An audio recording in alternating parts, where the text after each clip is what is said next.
سابق D G I S I lieutenant general retired Faiz Hameed 50 کے قریب سیاستدانوں سے رابطے میں تھے، جن میں سے بیشتر کا تعلق تحریک انصاف سے تھا۔ بانی پی ٹی آئی سے فیض حمید کے بالواسطہ یا بلا واسطہ روابط کی تحقیقات جاری۔ دریز کیریٹر انویسٹیگیشن انصار عباسی کی رپورٹ۔ ذرائع کے مطابق قومی ایکٹ کے تحت فیض حمید ریٹائرمنٹ کی تاریخ سے 5 سال تک سیاست میں شامل نہ ہونے کے پابند تھے۔ گرفتاری سے قبل فوجی حکام نے انہیں کئی بار سرگرمیوں پر خبردار کیا، لیکن وہ باز نہ آئے۔ جو چارج شیٹ سامنے آئی ہے اس کے ملزم اکیلے فیض حمید نہیں تھے، بلکہ بانی پی ٹی آئی بھی ہیں۔ وزیر دفاع خواجہ آصف کی پروگرام آج شاہ زیب خانزادہ کے ساتھ میں گفتگو، دعویٰ کیا کہ ان کی اطلاع کے مطابق فرد جرم ٹھوس شواہد پر مبنی ہے۔ اس کیس میں اصل کردار ان تک پہنچنا ہے جس میں سر فہرست بانی پی ٹی آئی ہیں۔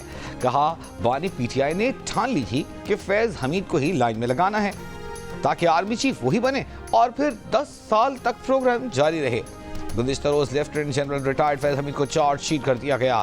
آئی ایس پی آر کے مطابق فیض حمید پر سیاسی سرگرمیوں میں ملوث ہونے، آفیشل سیکرٹ ایکٹ کی خلاف ورزیاں کرنے، ریاست کے مفاد کو نقصان پہنچانے، اختیارات، سرکاری وسائل کا غلط استعمال کرنے اور افراد کو ناجائز نقصان پہنچانے کے الزامات پر فرد جرم عائد کی گئی ہے۔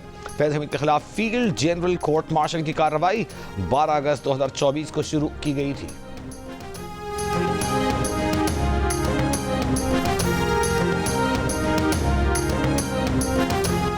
رہنما پی ٹی آئی شیر افضل خان مروت نے کہا ہے کہ آئی ایس پی آر کی پریس ریلیز نے یہ پیغام دیا ہے کہ فیض حمید کے معاملات سے ہماری جان چھوٹنے والی نہیں۔ کوشش کی جا رہی ہے کہ لگے ہاتھوں بانی پی ٹی آئی کے لیے نیا اور سنجیدہ مسئلہ پیدا کیا جا سکے۔ پروگرام آج شاہ زیب خانزادہ کے ساتھ میں گفتگو کرتے ہوئے کہا کہ فیض حمید ہمارے لیے اتنے ہی نقصان دہ رہے جتنے جنرل باجوہ۔ تحریک انصاف کے چیئرمین بیرسٹر گوہر نے کہا ہے کہ فیض حمید پر چارج شیٹ فوج کا اندرونی معاملہ ہے، ہمارا اس سے کوئی لینا دینا نہیں۔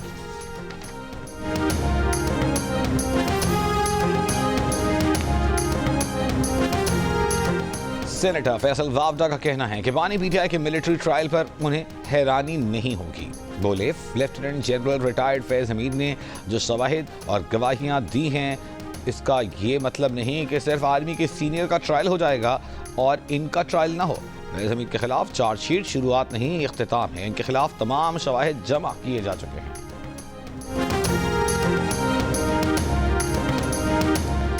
جنوبی افریقہ نے پاکستان کو پہلے T20 میچ میں 11 رن سے شکست دے ڈالی۔ جنوبی افریقہ نے پہلے بیٹنگ کی، 9 وکٹ پر 183 رن بنائے۔ ڈیوڈ ملر نے برق رفتار 82 رنز کی اننگز کھیلی۔ جارج لینڈے نے 48 رنز کی جارحانہ اننگز کھیلی۔ ہدف کے تعاقب میں پاکستان ٹیم 8 وکٹ پر صرف 172 رنز ہی بنا سکی۔ دونوں ٹیموں کے درمیان T20 میچز کی سیریز کا اگلا میچ جمعے کو۔ چیمپئنز ٹرافی کا معاملہ تاحال کسی منطقی انجام کو نہ پہنچ سکا۔ دبئی میں پی سی بی اور آئی سی سی حکام کے مذاکرات جاری۔ پاکستان اپنے فیوژن ماڈل سے پیچھے نہیں ہٹا۔ پی سی بی کا بھارت پر اسی ماڈل کو ماننے پر زور۔ ٹرافی سے متعلق اسی ہفتے کوئی فیصلہ ہونے کا قوی امکان۔ فیصلے کا اعلان آئی سی سی کرے گی۔ وزیر اعلیٰ پنجاب مریم نواز کی کمیونسٹ پارٹی آف چائنا کی شنگھائی کمیٹی کے ڈپٹی سیکرٹری مسٹر جاؤ جونگ سے ملاقات۔ اکنامک اور ٹیکنالوجی کے شعبے میں تعاون بڑھانے پر تبادلہ خیال۔ مریم نواز نے کہا کہ عالمی سطح پر شنگھائی کا فائنینشل اور تجارتی مرکز کے طور پر ابھرنا قابل تحسین ہے۔ پنجاب حکومت شنگھائی حکام کے ساتھ آئی ٹی سیکٹر کو فروغ دینے کے لیے پوری طرح تیار ہے۔ سی پیک جیسے گیم چینجر پروجیکٹ کا آغاز نواز شریف اور شہباز شریف کے دور حکومت میں ہی ممکن ہوا۔ شنگھائی کمیٹی کے ڈپٹی سیکرٹری نے کہا کہ تجارت، سرمایہ کاری، انفراسٹرکچر اور عوامی رابطے باہمی تعلقات کو مزید مستحکم کریں گے۔ مریم نواز کی شنگھائی بیسڈ کمپنیوں کو پنجاب کے اسپیشل اکنامک زونز میں سرمایہ کاری کی دعوت، سہولتیں دینے کا وعدہ۔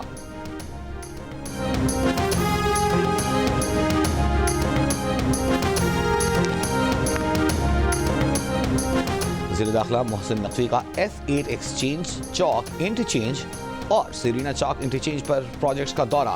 دونوں میگا پروجیکٹس پر تعمیراتی کاموں پر پیش رفت کا جائزہ لیا۔ منصوبوں کے انڈر پاسز اور فلائی اوورز کی تعمیر کے کاموں کا مشاہدہ کیا۔ منصوبوں کی ہر صورت مقررہ مدت میں تکمیل کے لیے 24 گھنٹے کام جاری رکھنے کی ہدایت۔ سائٹس پر کام کرنے والے ورکرز سے ملاقات۔ کہا منصوبوں کی تکمیل سے اسلام آباد میں ٹریفک کی روانی میں واضح بہتری آئے گی۔ کوشش ہے اسلام آباد کے شہریوں کو عالمی معیار کی سہولیات فراہم کی جائیں۔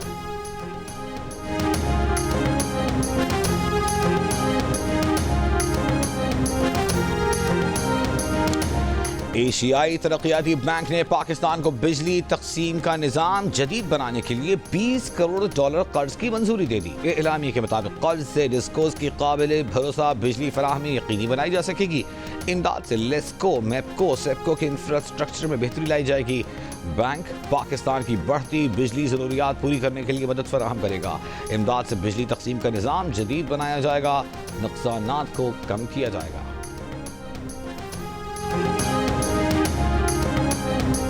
پاکستان سٹاک ایکسچینج میں زبردست تیزی کا رجحان برقرار۔ کاروبار کے دوران آج بھی سٹاک مارکیٹ میں 2000 سے زائد پوائنٹس کا اضافہ۔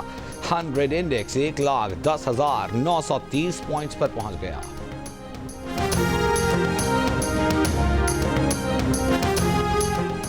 اسرائیل کے شام کے اسٹریٹجک اہداف پر 48 گھنٹوں میں قریباً 480 حملے۔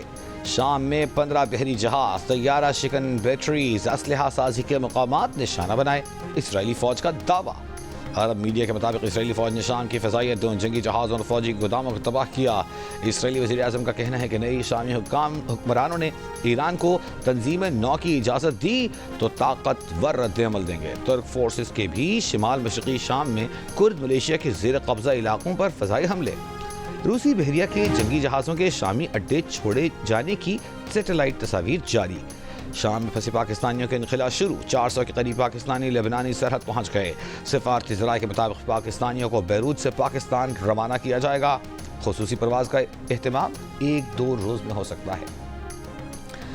بائیڈن انتظامیہ کا حیات تحریر الشام سے پہلا رابطہ۔ شام میں ایک جامع حکومت قائم کرنے پر زور۔ خودکار قیادت سنبھالنے کی بجائے جامع عمل کے ذریعے عبوری حکومت قائم کی جائے۔ امریکی میڈیا کے مطابق بائیڈن انتظامیہ HTS کو دہشت گرد گروپوں کی فہرست سے ہٹانے پر غور کر رہی ہے۔ دارالحکومت دمشق میں 3 دن کے کرفیو کے بعد معمولات زندگی بحال ہونے لگی۔ بینک اور بازار دوبارہ کھل گئے۔ شام کے نگراں وزیر اعظم محمد البشیر کا کہنا ہے کہ شامیوں کو استحکام کی ضرورت ہے۔ اداروں کی دوبارہ ترتیب دینے کا عمل جاری ہے۔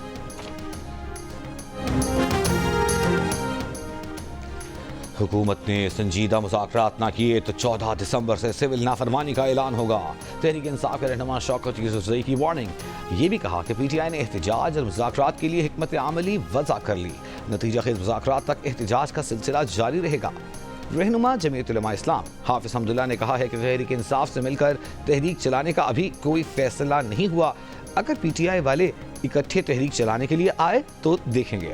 پروگرام کیپٹل ٹاک میں گفتگو کرتے ہوئے کہا کہ JUI تحریک انصاف کی سول نافرمانی کی تحریک چلانے سے اتفاق نہیں کرتی۔ سول نافرمانی کی تحریک کا سب سے زیادہ نقصان خود تحریک انصاف کو ہوگا۔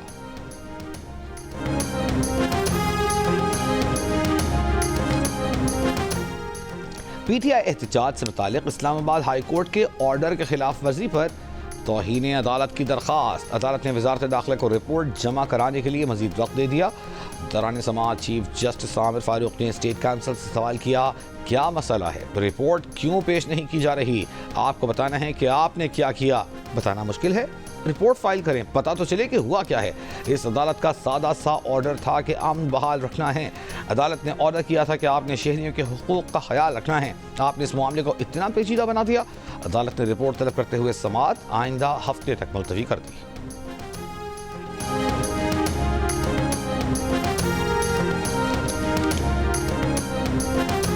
فروری 2024 کے انتخابات میں دھاندلی کے خلاف بانی PTI کی درخواست پر سپریم کورٹ کے آئینی بینچ میں سماعت۔ جسٹس امین الدین خان کی سربراہی میں 7 رکنی آئینی بینچ نے سماعت کی۔ دوران سماعت وکیل حامد خان نے کہا کہ نوٹس موصول نہیں ہوا، اس لیے کیس کی تیاری نہیں کر سکے۔ عدالت نے حامد خان کی استدعا پر کیس کی سماعت موسم سرما کی چھٹیوں کے بعد تک ملتوی کر دی۔ جسٹس جمال بندوخیل نے حامد خان سے مکالمہ کیا کہ آپ کو نوٹس بھیجا ہوا ہے، اپنے AOR سے رابطے میں رہا کریں۔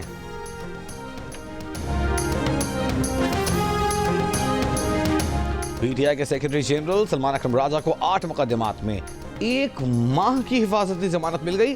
پشاور ہائی کورٹ کا سلمان اکرم راجہ کو گرفتار نہ کرنے کا حکم۔ عدالت میں پیشی کے بعد سلمان اکرم راجہ نے میڈیا سے گفتگو میں کہا کہ 26 نومبر کے گرفتار افراد کو 9 مئی مقدمات میں شامل کیا جا رہا ہے۔ زخمی اور شہداء کے ساتھ کھڑے ہیں۔ FIR کا مقصد سیاسی نہیں ہونا چاہیے، ہم مذاکرات بھی کریں گے، سیاسی سطح پر راستہ نکالنا چاہتے ہیں۔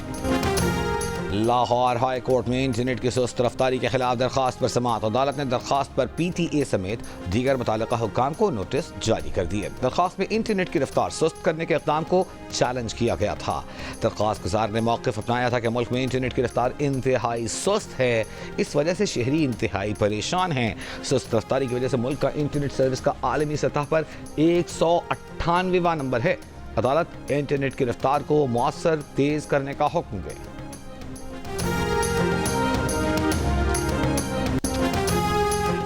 پاک فوج اور Peoples liberation army of China کے درمیان مشترکہ مشق واریر 8 کا انعقاد 10 دسمبر کو ٹھلا فیلڈ فائرنگ رینج میں تقریب منعقد ہوئی۔ Corps commander Rawalpindi lieutenant general Shahid Imtiaz مہمان خصوصی تھے۔ تقریب میں چین کے سفیر اور معززین بھی شریک ہوئے۔ شرکاء نے فوجیوں کی پیشہ ورانہ مہارت کے اعلیٰ معیار کو سراہا۔ ISPR کے مطابق 3 ہفتے طویل یہ مشق سالانہ منعقد ہونے والی 2 طرفہ مشقوں کے سلسلے کی 8ویں مشق ہے۔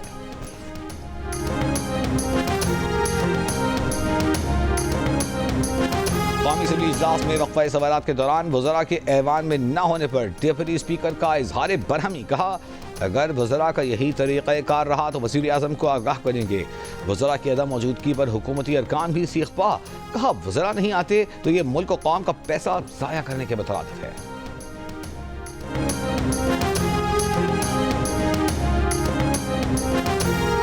بلوچستان میں آج سے سردی کی ایک اور غیر معمولی لہر کا امکان، کراچی میں بھی سردی بڑھ گئی۔ گلگت بلتستان کے ضلع استور میں وقفے سے برف باری جاری، بالائی علاقوں میں نظام زندگی مفلوج، موسم شدید سرد۔ محکمہ موسمیات کے ملک کے اکثر علاقوں میں موسم سرد اور خشک رہنے کی پیش گوئی۔ گلگت بلتستان، بالائی خیبر پختونخوا، کشمیر اور ملحقہ پہاڑی علاقوں میں چند ایک مقامات پر ہلکی بارش اور برف باری کا بھی امکان۔ آج سب سے کم درجہ حرارت قلات میں -6 ریکارڈ کیا گیا۔ چترال -5، کوئٹہ -4، مری -1، لیہ -10، اسلام آباد 5، لاہور 7، کراچی میں پارہ 12۔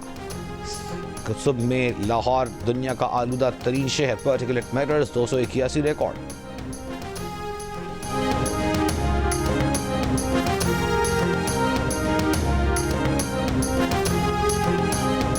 وزیر اطلاعات خیبر پختونخوا بیرسٹر سیف کا کہنا ہے کہ ضلع کھرم کو بھاری ہتھیاروں سے پاک کرنا انتہائی ضروری ہے۔ کھرم کی مرکزی شاہراہ پر قائم نجی بنکرز اور عوامی تعاون سے ہی ختم کیے جائیں گے۔ شاہراہ کو جلد آمد رفت کے لیے کھول دیا جائے گا۔ کھرم گرانڈ جرگے سے خطاب میں بیرسٹر سیف نے مزید کہا کہ کھرم کے لیے فضائی آمد رفت سروس کی بحالی بھی زیر غور ہے، جس پر چند دنوں میں حتمی فیصلہ ہوگا۔ جنگ کے دونوں فریقین امن چاہتے ہیں، ہاں کچھ عناصر کے مفادات جنگ سے وابستہ ہیں۔ بولے مری معاہدے پر عمل درآمد کیا جاتا تو آج خونریزی کا سامنا نہ کرنا پڑتا۔ ہمیں نفرتوں کو مٹانا ہوگا، جنگ خود بخود ختم ہو جائے گی۔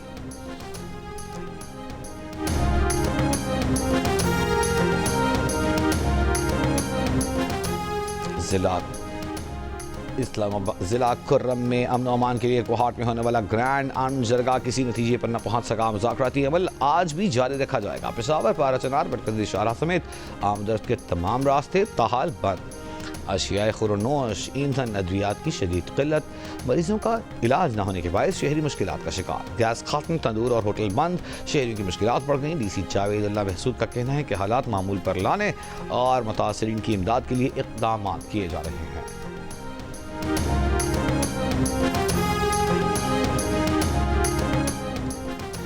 اسلام آباد کے نجی ہوٹل سے 23 سال کی لڑکی کی لاش ملی ہے۔ ذرائع کے مطابق کمرہ ایک لڑکے نے بک کروایا، 2 دن پہلے لڑکی کے ساتھ ہوٹل پہنچا، بعد میں لڑکا فرار ہو گیا۔ ہوٹل انتظامیہ نے شک پر کمرہ کھولا تو لڑکی کی لاش ملی۔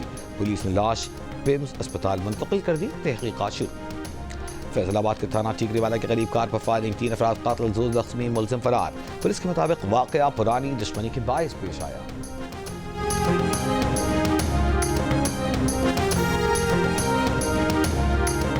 بھاشا رائے متاثرین اور SP دیامر کے درمیان مذاکرات کامیاب۔ SP کے مطابق مظاہرین نے شاہراہ قراقرم کو ٹریفک کے لیے کھول دیا۔ مظاہرین کا کہنا ہے کہ فی الحال شاہراہ قراقرم کے کنارے پر دھرنا جاری رہے گا۔ آج صبح 10 بجے تک مطالبات منظور نہ ہوئے تو شاہراہ قراقرم کو دوبارہ بند کر دیں گے۔ مظاہرین کا مطالبہ ہے کہ بھاشا رائے اراضی کے واجبات کی ادائی اور ملازمتوں کے کوٹے پر عمل درآمد کیا جائے۔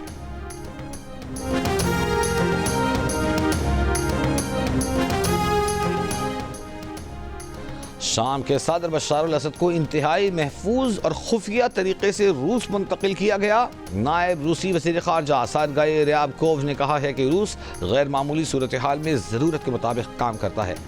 بشار الاسد کو عالمی جرائم کی عدالت کے حوالے کرنے سے متعلق سوال پر نائب روسی وزیر خارجہ نے کہا کہ روس عالمی فوجداری عدالت قائم کرنے والے کنونشن کا حصہ نہیں ہے۔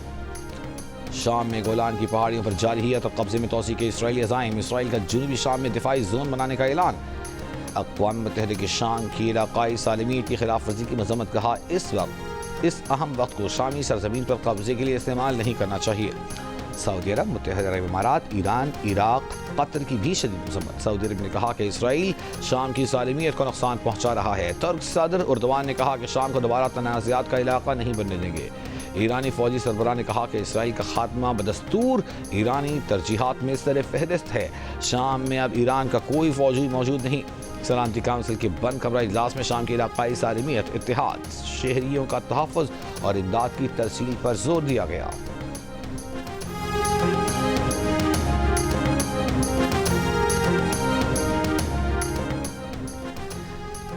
غزہ پر اسرائیلی حملے جاری، مزید 30 سے زیادہ فلسطینی شہید۔ اسرائیلی فوج کا شمالی غزہ میں 3 اسرائیلی فوجیوں کی ہلاکت کا اعتراف۔ حماس کے 10 مزاحمت کاروں کو شہید کرنے کا دعویٰ۔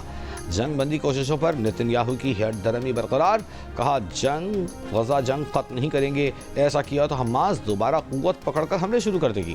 تل ابیب میں نتن یاہو کے خلاف کرپشن کیسز کی عدالت کے زیر زمین بنکر میں سماعت۔ عدالت کے باہر اسرائیلیوں کا مظاہرہ، نتن یاہو کو سزا دینے کا مطالبہ۔ انسانی حقوق کے عالمی دن پر تحریک کشمیر برطانیہ کے زیر اہتمام 10 ڈاؤننگ اسٹریٹ میں مسئلہ کشمیر پر یادداشت پیش۔ وزیر اعظم سر کیئر سٹارمر کو مسئلہ کشمیر کے حل کے لیے ان کا وعدہ یاد دلایا۔ اقوام متحدہ کے جنیوا ہیڈ کوارٹر کے سامنے کشمیری اور سکھ کمیونٹی کا مظاہرہ۔ کشمیر اور خالصتان کی آزادی کے نعرے۔ رہنماؤں نے کہا کہ بھارت میں ڈھونگ جمہوریت ہے، اقلیتوں کے انسانی حقوق کی پامالی عام ہے۔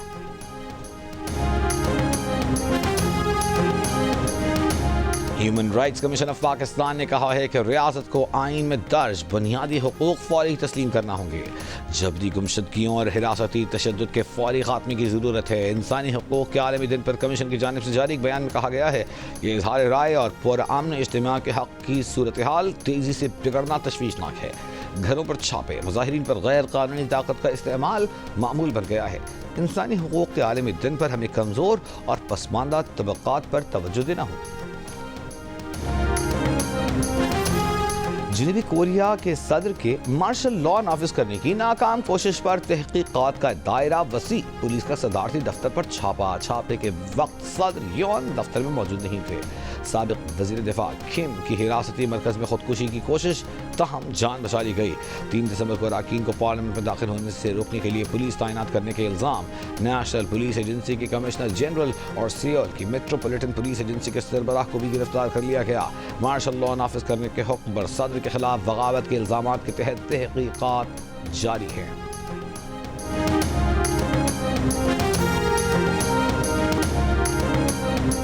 پاکستان سپر لیگ سیزن 10 کے معاملات کو حتمی شکل دینے میں تیزی آ گئی۔ پی ایس ایل انتظامیہ اور فرینچائز کے درمیان آج بھی میٹنگ شیڈیولڈ۔ ذرائع کے مطابق پی ایس ایل 10 کے لیے کھلاڑیوں کی رجسٹریشن کا عمل بھی شروع ہو گیا۔ بڑے غیر ملکی ناموں کو رجسٹریشن کے لیے شامل کرنے کی کوششیں۔ فرینچائزرز بھی آئی پی ایل معاہدوں سے محروم رہ جانے والے بڑے ناموں کی رجسٹریشن کے خواہشمند۔ P S L players draft 11 جنوری کو ہوگا۔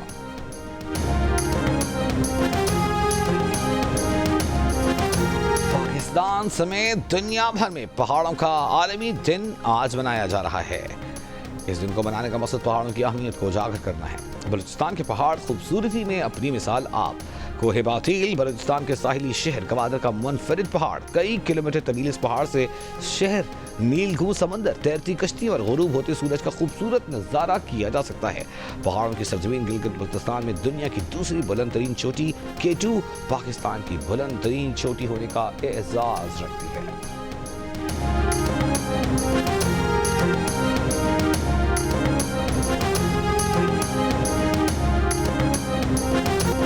بالی ووڈ کے شہنشاہ جذبات یوسف خان اور دلیپ کمار کا یوم پیدائش، ان کے نبھائے گئے کردار آج بھی یادگار۔